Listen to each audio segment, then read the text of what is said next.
വെള്ളപ്പൊക്ക ദുരിതത്തിലായ യുഎഇയിൽ നിന്നുള്ള കൂടുതൽ വിമാനങ്ങൾ റദ്ദാക്കി. ദുബായിൽ നിന്നുള്ള എമിറേറ്റ്സ് വിമാനങ്ങൾ പൂർണ്ണമായും റദ്ദാക്കിയിട്ടുണ്ട്.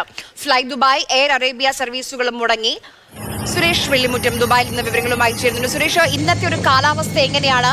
മഴയ്ക്കും പേമാരിപ്പേത്തിനും ശമനമുണ്ട് അല്പമെങ്കിലും?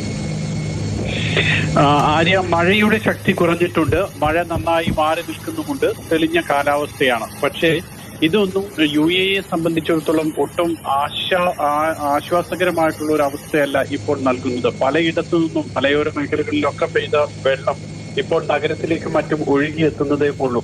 അതുകൊണ്ട് തന്നെ എല്ലായിടത്തും ജലനിരപ്പ് ഇപ്പോഴും ഉയർന്നു നിൽക്കുന്നു. വിമാനത്താവളം, നേരത്തെ ആര്യ പറഞ്ഞതുപോലെ തന്നെ കൂടുതൽ വിമാനങ്ങൾ റദ്ദാക്കുന്ന സാഹചര്യമാണ് ഉണ്ടായത്. ദുബായ് അന്താരാഷ്ട്ര വിമാനത്താവളത്തിലെ ടെർമിനൽ 3യിൽ നിന്നുമാണ് എമിറേറ്റ്സ് എയർലൈൻസ് സർവീസ് നടത്തുന്നത്. അത് പൂർണ്ണമായും നിർത്തിവെച്ചിരിക്കുന്നു.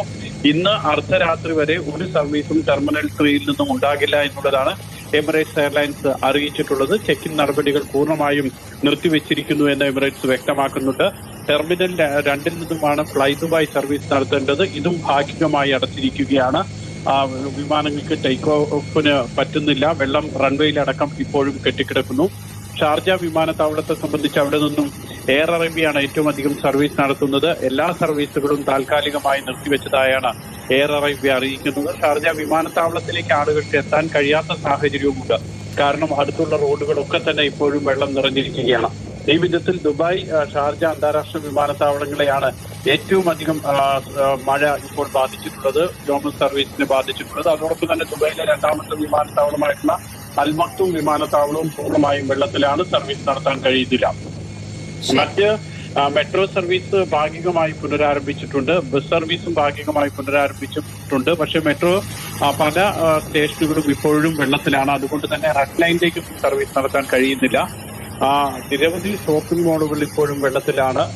രാജ്യത്തെ ഏറ്റവും പ്രധാനപ്പെട്ട, ലോകത്തിലെ തന്നെ ഏറ്റവും വലിയ ഷോപ്പിംഗ് മാളുകളിലൊന്നാണ് ദുബായിലെ മോൾ ഓഫ് എമിറേറ്റ്സ്. അവിടെ ഇപ്പോഴും വെള്ളം കയറി കിടക്കുന്നു. ഇങ്ങനെ രാജ്യം ആയി സൂചിപ്പിച്ചതുപോലെ തന്നെ 75 വർഷത്തെ ഈ കാലത്തിനുള്ളിൽ മഴയുടെ വെതർ റിപ്പോർട്ട് വന്നിട്ടുള്ളത് 1949-ലാണ്. അന്ന് മുതൽ ഇന്ന് വരെ ഇത്രയ്ക്ക് ശക്തമായിട്ടുള്ളൊരു മഴ രാജ്യത്ത് ലഭിച്ചിട്ടില്ല. അതുകൊണ്ട് തന്നെ ഗ്ലോബൽ വില്ലേജ് പൂർണ്ണമായും വെള്ളത്തിലാണ്. വലിയ നാശനഷ്ടം ഗ്ലോബൽ വില്ലേജിലും ഉണ്ടായിട്ടുണ്ട്. ഇത്തരത്തിൽ വലിയ നാശനഷ്ടം നിശ്ചലമായി നിൽക്കുന്ന രാജ്യം. ഇതാണ് സാഹചര്യം.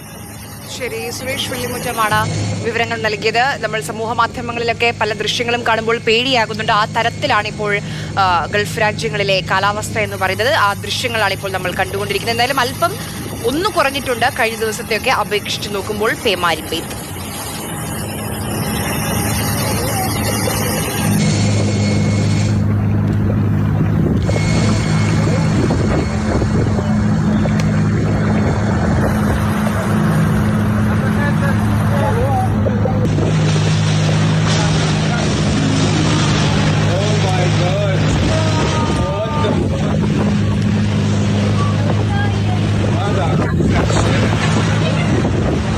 Amsterdam.